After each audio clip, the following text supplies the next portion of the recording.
Captain Jake Morrison sat in his command chair on the bridge of the UES Harmony.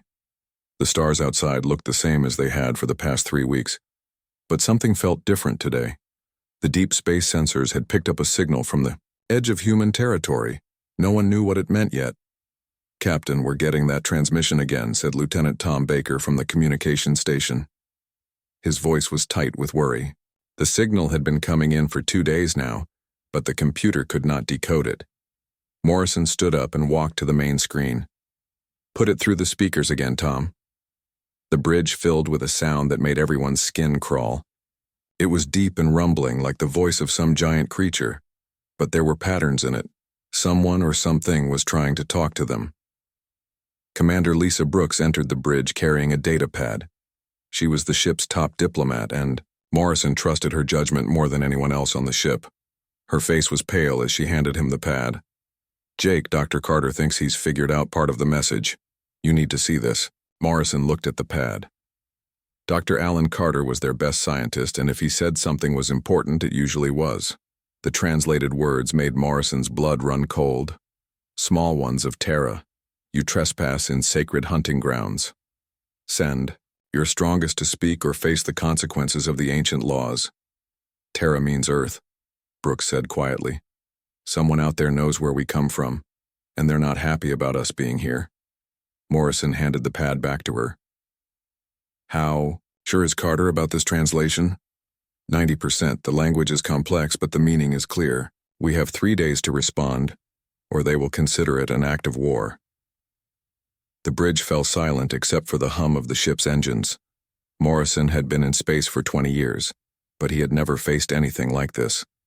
First contact with an alien species was supposed to be handled by special teams back on Earth, not by a simple diplomatic vessel on the edge of nowhere. "Sir," called Ensign Mary Clark from the sensor station. "I'm reading a massive energy signature approaching from the outer system. Whatever's coming, it's big." Morrison moved to her station and looked at the readings. The object was huge, at least 10 times the size of the Harmony. It was moving fast but slowing down as it got closer. "Red alert," Morrison said. The bridge lights changed to a warning red, and alarms began to sound throughout the ship. "All hands to battle stations." Brooks grabbed his arm. "Jake, if we go in with weapons ready, we might start a war we can't win. Let me try to talk to them first." Morrison looked at her for a long moment. Brooks was right, but every instinct told him to run. Whatever was on that ship had called humans small ones, and talked about ancient laws. That did not sound like a species that would be easy to reason with. "Dr. Carter to the bridge," Morrison said into his communicator. "I need his full report now." Carter arrived within minutes, carrying a pile of data pads and looking like he had not slept in days. His gray hair was messy and his lab coat had coffee stains on it. "Captain, I've been working on this signal since we first received it. The species that sent it calls themselves the Draknari. From what I can tell, they're massive. The voice. Patterns suggest beings that are at least 6 or 7 meters tall." 7 meters? Morrison felt his stomach drop. That was over 20 feet tall. "That's not the worst part," Carter continued. "Their language has words for concepts we don't even have. They talk about hunting, territory, and something they call the proving. I think they see other species as either prey or threats." The main screen lit up as the alien ship came into view. Morrison had seen many ships in his career, but nothing like this. It looked like it had been grown rather than built. The hull was covered in what looked like scales, and it had a shape that reminded him of some ancient dragon from Earth's myths. "Incoming transmission," Baker said. "They're using our own communication frequencies now. Put it on screen." The view screen flickered, and then they saw it. The alien was exactly what Morrison had feared. It stood over 7 meters tall, covered in red and gold scales that caught the light like metal. Its head was long and angular, with teeth that could bite through steel. But the eyes were the worst part. They were intelligent, cold, and looked at the humans like a cat looks at mice. "I am High Chieftain Vorthak of the Draknari. You small ones have entered our territory without permission. This is forbidden by laws older than your species." The alien's voice was deep and powerful, even through the ship's speakers.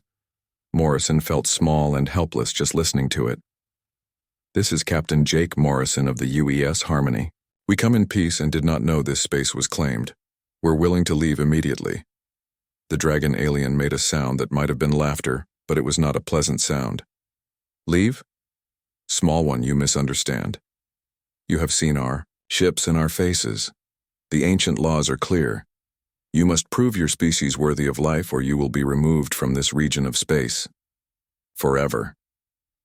Morrison looked at Brooks, then at Carter. The scientist was studying his instruments with growing alarm. Captain? Carter whispered. I'm reading weapons signatures all over that ship. They could destroy us without breaking a sweat. What kind of proof do you want? Morrison asked the alien, hoping his voice sounded steadier than he felt. You will. Come aboard our vessel. You will face the trials that determine if your species deserves to exist in this part of the galaxy. Many have tried. All have failed. The transmission ended, leaving the bridge in stunned silence. Morrison sat back down in his command chair and tried to think. Earth was weeks away and there was no way to call for help. The Draknari ship could destroy them easily, but the aliens wanted something more than a simple battle. Brooks, what, do you think? He asked. I think we don't have a choice, she replied. If we refuse, they'll destroy us. If we run, they might follow us back to Earth. At least this way we have a chance. Morrison nodded slowly. It was not much of a choice, but it was the only one they had. He stood up and straightened his uniform. Mr. Baker, send a message to the Draknari ship. Tell them we accept their challenge. The transport beam felt different from human technology. Morrison felt his body being pulled apart and put back together, but there was heat mixed in with the usual tingling sensation. When the light faded, he found himself standing in a corridor that made him feel like an ant. The ceiling was at least 15 meters high, and the walls were covered in the same scale-like material as the ship's hull. The air was thick and hot, making it hard to breathe. It smelled like sulfur and something else that reminded Morrison of a zoo's reptile house. Commander Brooks stood beside him, trying to hide her fear. Marine Colonel Ryan Davis was on his other side, his hand resting on his weapon, even though they all knew it would be useless here. Dr. Carter had stayed on the Harmony to monitor the situation and try to learn more about their hosts. 2 Draknari guards waited for them. Up close, they were even more frightening than on the view screen. Their scales looked like armor, and their claws could slice through metal. Each guard carried weapons that looked like they could cut a human in half with one swing. Follow, one of the guards said in a voice like grinding stone. Do not touch anything. Do not speak unless spoken to. High Chieftain Vorthak waits. They walked through corridors that seemed to go on forever. The walls were covered with pictures that showed Draknari history. Morrison saw scenes of great battles, huge cities and dragons flying through alien skies, but he also noticed something else. In the newer pictures, the dragons looked afraid. They were running from something, but Morrison could not tell what. The throne room was bigger than the Harmony's entire bridge. The ceiling disappeared into shadows, and the walls were covered in trophies. Morrison saw weapons, armor, and skulls from dozens of different species. None of them looked human, but that did not make him feel any better. High Chieftain Vorthak sat on a throne carved from what looked like a single piece of black stone. He was even larger than the guards, with scars covering his scales and eyes that burned like golden fire. When he spoke, his voice filled the entire room. So these are the small ones who dare to claim the hunting grounds of our ancestors. His massive head lowered until it was only a few meters from Morrison's face. You are smaller than I expected. Weaker too. Morrison forced himself to stand straight and look into those terrible eyes. We are human. We come from the planet Earth. We did not know this space belonged to your people. Earth. Vorthak spoke the word like it tasted bad. A small world around a young star. We have watched your species for some time, small one. You fight among yourselves constantly. You destroy your own world. You spread through space like a disease. Brooke stepped forward, her diplomatic training taking over despite her fear. High Chieftain, we understand we have made a mistake. We're willing to negotiate. Perhaps we can find a solution that benefits both our species. The sound that came from Vorthak might have been laughter, but it was not pleasant. It echoed through the chamber like thunder. Negotiate? Small one, you still do not understand. This is not a discussion between equals. This is judgment. Your species will prove it deserves to exist, or it will be removed from our territory. There is no third option. Davis tensed beside Morrison, his soldier instincts telling him to fight, but Morrison put a hand on his arm. Fighting here would only get them all killed. What kind of proof do you want? Morrison asked. Vorthak leaned back in his throne. For 3,000 years, species have come to our borders. They want to cross our space, to trade in our territory, to build colonies on our worlds. We have given them all the same chance we give you now. He gestured to the trophies on the walls. All have failed. Brooks felt her mouth go dry. What happened to them? They proved they were weak. Weak species do not deserve to survive in this galaxy. It is the way of things. Morrison looked around the throne room again. The trophies were not just weapons and armor. They were all that remained of entire civilizations. The trials are simple, Vorthak continued. 3 tests that show the true nature of a species. Strength to prove you can fight. Cunning to prove you can think. Courage to prove you will not break when faced with death. And if we pass these tests, Brooks asked, then your species earns the right to exist in our space. You may trade with us, travel through our territory, even settle on worlds we do not need. But failure means death, not just for you 3, but for your entire species. Morrison felt cold despite the heat of the room. You would destroy all of humanity because 3 people failed your tests? We would remove a weak species before it could spread further, Vorthak said calmly. It is mercy, in its way. Better to die quickly than to face what comes from the deep void. There was something in the way he said those last words that made Morrison think the dragon was talking about more than just death. But before he could ask, Vorthak stood up. His full height was terrifying, making the humans look like children. You have 1 day to prepare. Choose which of you will face each trial. The warrior will face our champion in combat. The thinker will match wits with our greatest mind. The leader will walk alone through the caves of our ancestors. He looked down at them with those burning eyes. Choose wisely, small ones. Many species have sent their best. Their bones decorate our trophy halls. The guards moved forward, clearly indicating that the audience was over. As they were led from the throne room, Morrison heard Vorthak speaking to someone else in the Dreknari language. Dr. Carter had taught him a few words, and he caught one that made his blood run cold. Execution. Back in their assigned quarters, which were more like a prison cell with better furniture, the 3 humans sat in silence for a long time. Finally, Brooks spoke. We don't have a choice. We have to try. Davis nodded grimly. I'll take the combat trial.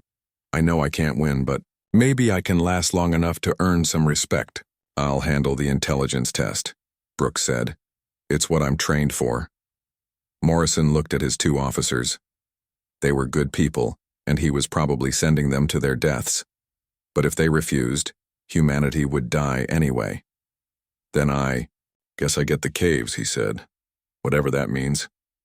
Outside their quarters, they could hear the sounds of the alien ship, Dreknari voices rumbling in conversation, the clank of metal on metal, and underneath it all, a sound like distant thunder that never stopped.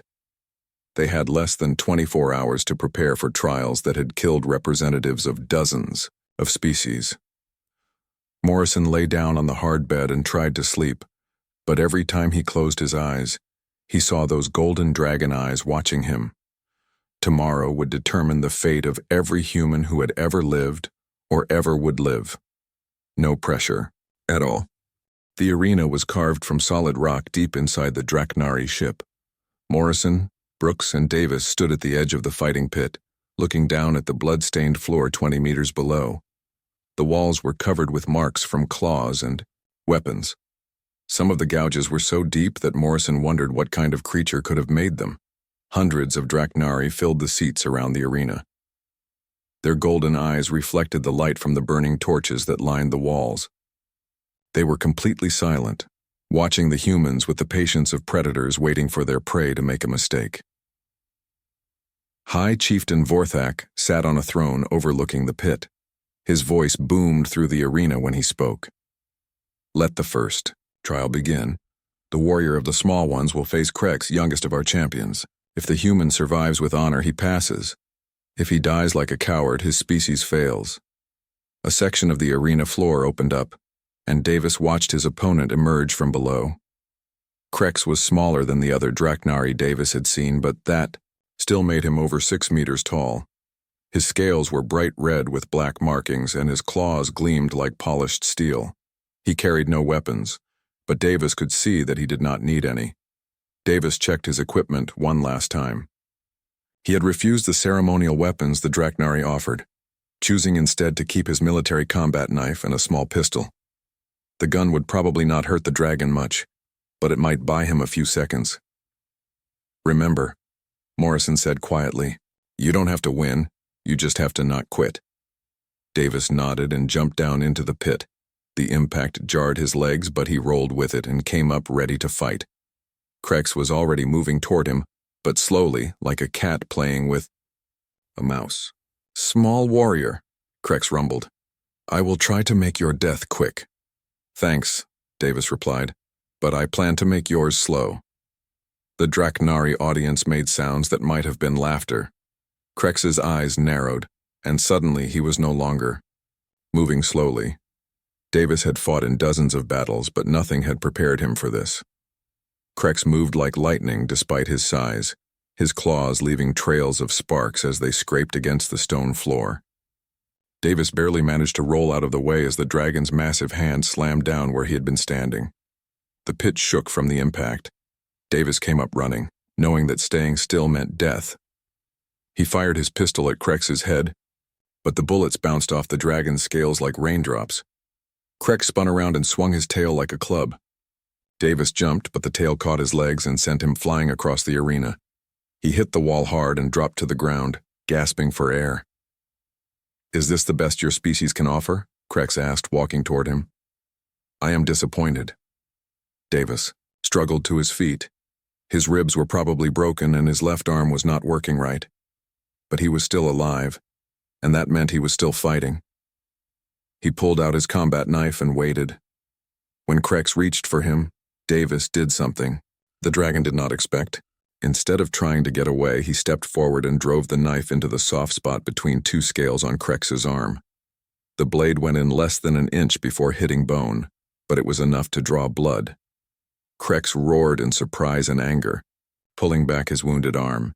You actually hurt me, small one. Interesting. Davis was already moving. He had studied the arena while waiting for his turn, and he had noticed something the Draknari might have forgotten. The pit was old, much older than the ship around it. Some of the stones in the walls were loose. He ran toward the wall with Krex close behind him. At the last second, Davis jumped up and grabbed one of the loose stones. His weight was just enough to pull it free, and the heavy block fell toward Krex's head. The dragon caught the stone easily, but the moment of distraction was what Davis needed. He used Krex's own body like a ladder, climbing up the dragon's arm toward his head. Krex tried to grab him, but Davis was too close to the dragon's body for those massive claws to reach. He wrapped his good arm around Krex's neck and pressed, his knife against the dragon's throat. I can't beat you, Davis said, breathing hard. But I can make sure we both die here. The arena fell completely silent. Even the torches seemed to burn quieter. Krex stood perfectly still, feeling the sharp edge of the knife against his scales. You would die to kill me? Krex asked. If that's what it takes to protect my people, yes. For a long moment, nothing moved. Then Krex began to laugh, a deep rumbling sound that filled the arena. I yield, he announced. This small warrior has shown me something I have never seen before. He knows he cannot win, but he will not surrender. There is honor in this. Davis climbed down from the dragon's back, his legs shaking from exhaustion and pain. The Draknari audience was making sounds he had never heard before, but they did not sound hostile. High Chieftain Vorthak stood up on his throne. The warrior trial is past. The small one has shown courage and determination, but 2 trials remain. Brooks was already walking toward the second arena, where Elder Therian waited.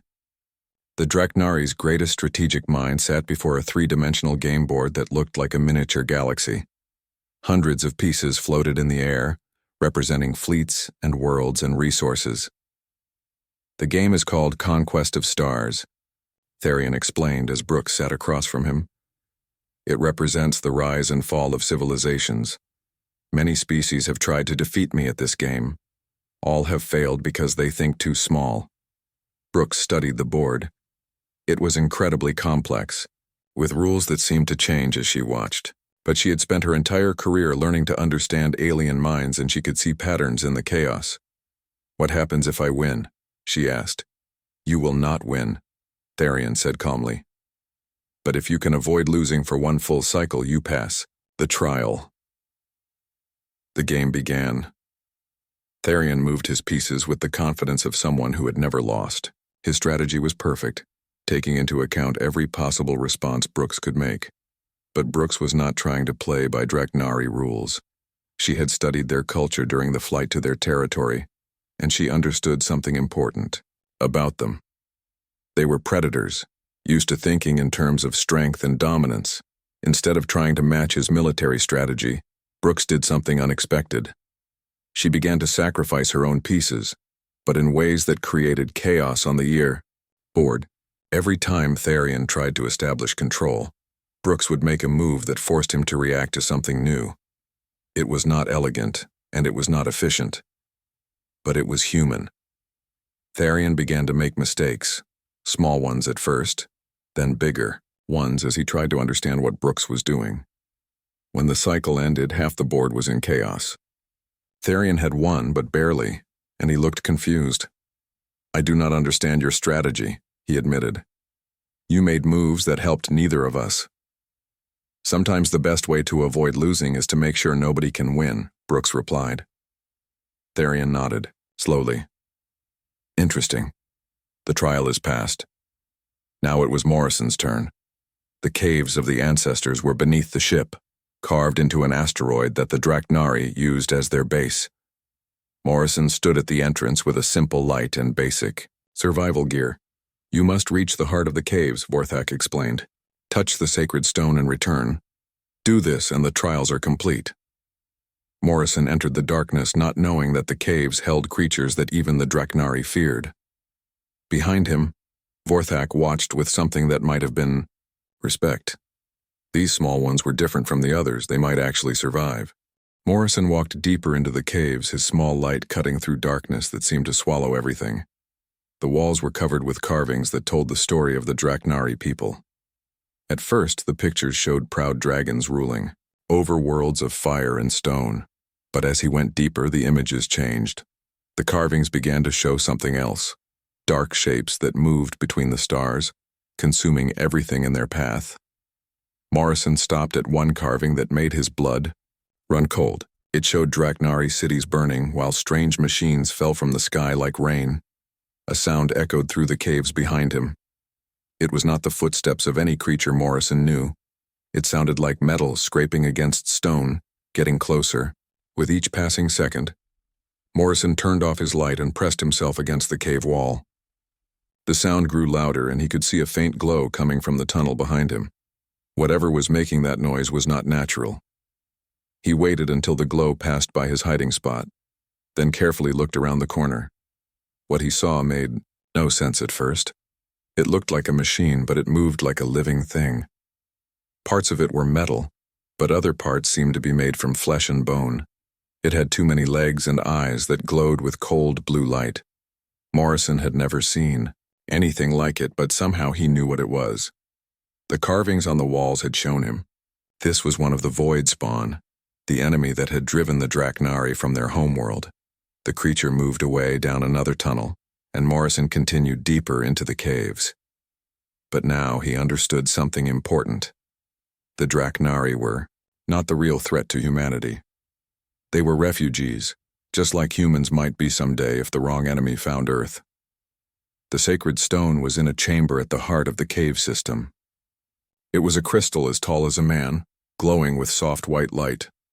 But Morrison was not alone in the chamber. 3 more of the Void Spawn creatures surrounded the stone, their machine eyes scanning everything around them. Morrison realized that the trial was not just about reaching the stone. It was about proving that humans could face the real enemy and not break. The Draknari had been testing every species to see if they could stand against the void spawn. He studied the creatures carefully. They moved in patterns, like robots following a program. But they were also partly alive, which meant they could probably think and learn. Morrison needed to get to the stone without fighting them, because his weapons would be useless against things that were half machine. He noticed that the creatures reacted to sound and movement, but they seemed to ignore anything that stayed perfectly still. Morrison took off his equipment pack and threw it across the chamber. All three creatures turned toward the noise, giving him a chance to move closer to the stone.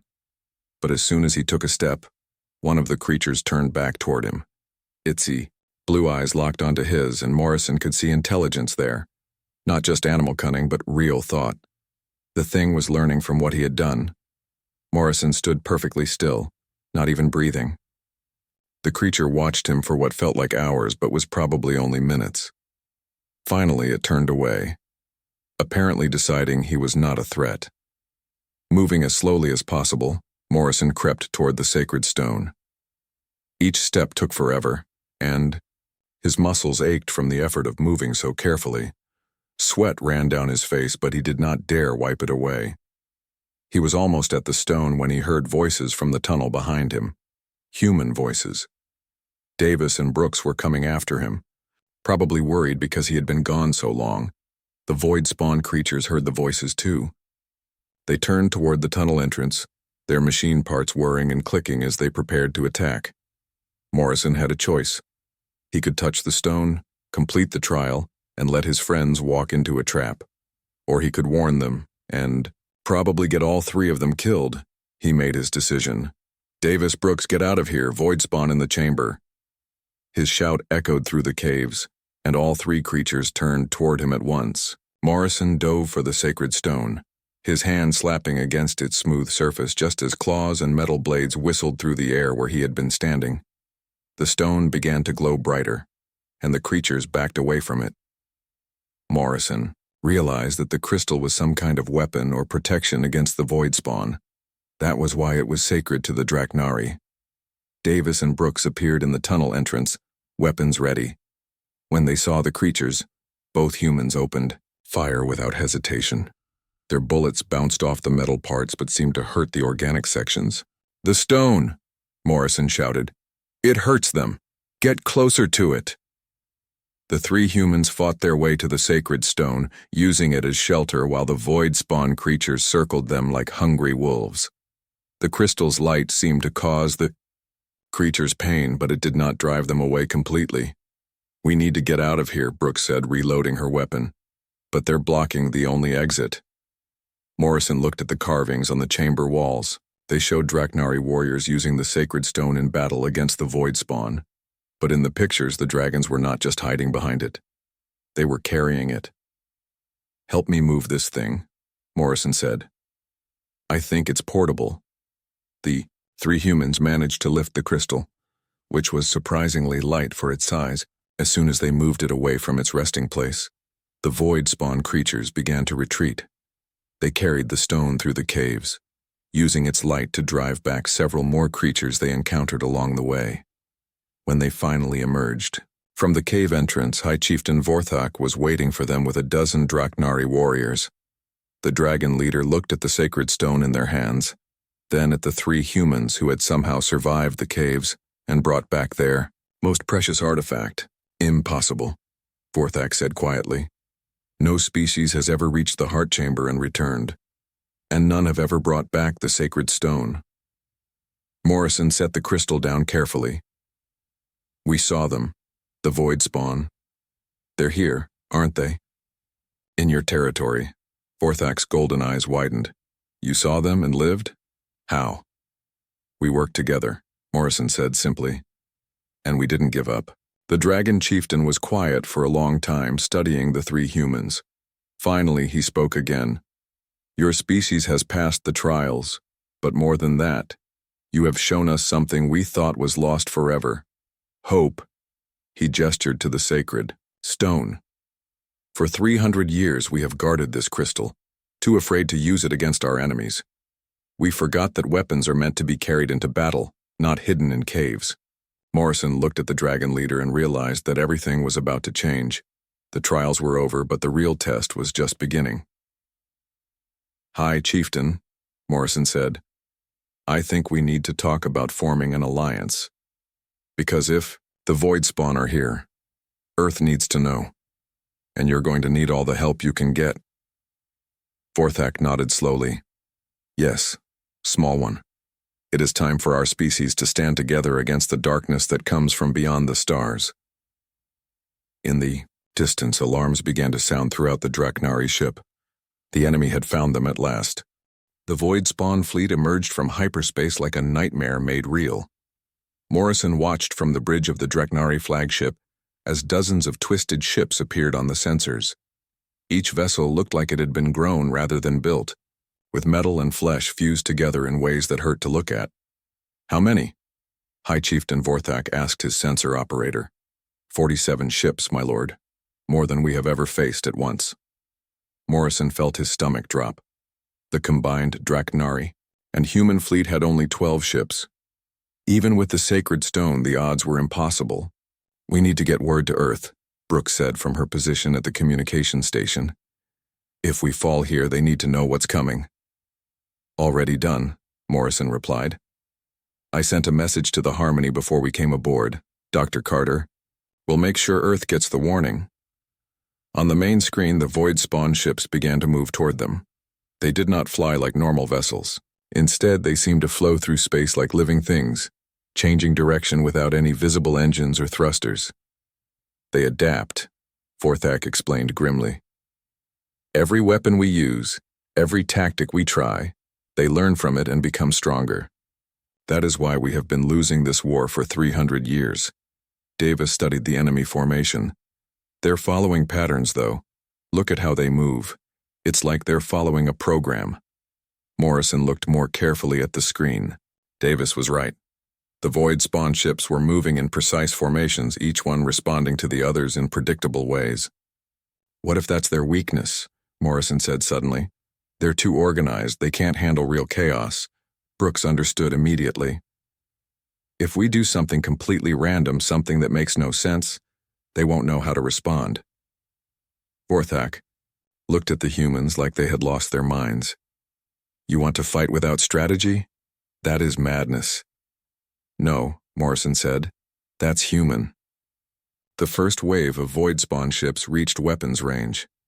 Energy beams that could cut through steel struck the Draknari shields, while the dragon ships returned fire with plasma cannons that had been designed to kill the massive creatures of their homeworld. But just as Vorthak had warned, the enemy adapted quickly. After the first few shots, their shields began to deflect the Draknari weapons like they were toys. "Our weapons are useless," the Draknari gunnery officer reported. "They have learned to defend against them." Morrison grabbed the communication system. "All ships, this is Captain Morrison. Forget everything you know about space combat. I want random attacks, impossible maneuvers, anything that makes no sense. Confuse them."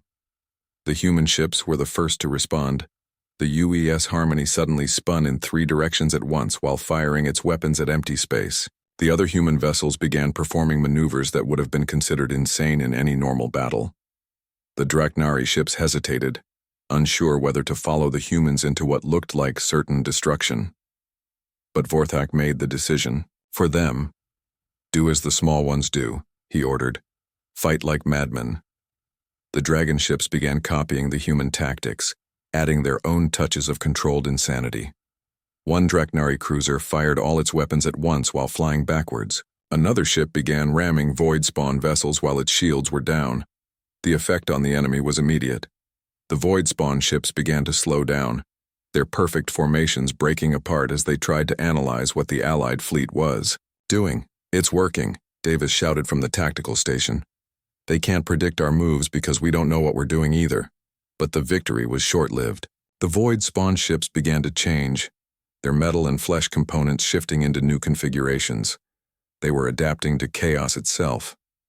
"They're learning," Vorthak said. Soon they will understand our new tactics. Morrison looked at the sacred stone, which had been brought to the bridge of the flagship. It was glowing brighter now, responding to the presence of so many void spawn ships. "What if we don't give them time to learn?" Morrison said. "What if we hit them with everything at once?" He turned to face Vorthak. "The sacred stone. What does it actually do?" "It disrupts their connection to each other," Vorthak explained. "The void spawn share information instantly across their entire fleet. The stone breaks that link." Morrison smiled grimly. "Then let's get it close enough to do some real damage." He opened a channel to all ships. "This is Morrison. We're going to ram the sacred stone directly into their command ship. All vessels cover the flagship." Brooks grabbed his arm. "Jake, that's suicide. The flagship won't survive that kind of attack." "Maybe not," Morrison replied. "But neither will they." The combined fleet formed up around the Draknari flagship as it began its final charge toward the center of the void spawn formation. Enemy fire pounded their shields while human and Draknari ships fought desperately to keep the flagship protected.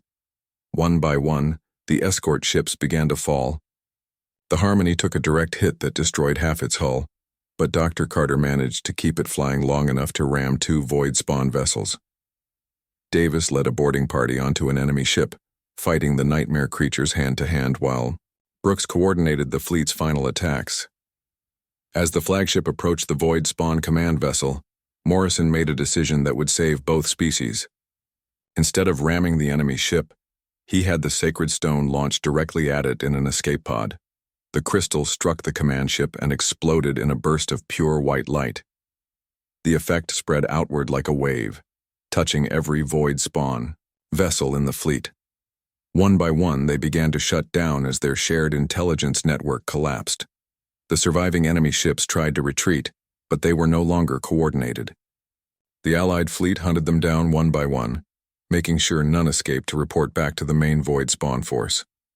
When the battle was over, less than half the Allied fleet remained, but they had achieved something that no one thought possible. They had defeated the void spawn in open battle. High Chieftain Vorthak found Morrison sitting in the wreckage of the flagship's bridge, exhausted, but alive. The dragon leader looked different now, less like a proud predator and more like a tired soldier who had finally found hope. "Your species has given us the greatest gift possible," Vorthak said quietly. "Victory." Morrison looked out at the stars, knowing that this was only the beginning. The main void spawn fleet was still out there somewhere, and it would come eventually. But now humanity and the Draknari would be ready for it. "No," Morrison replied. "We gave each other something better than victory. We gave each other a future." Months later, when the joint human-Draknari fleet arrived at Earth, they brought news of the alliance that would reshape the galaxy. Humanity had passed its greatest test not through superior technology or military might, but through the simple human refusal to give up when faced with impossible odds. The galaxy had gained its most unlikely defenders, and the darkness between the stars had learned why it should fear the species that called itself human.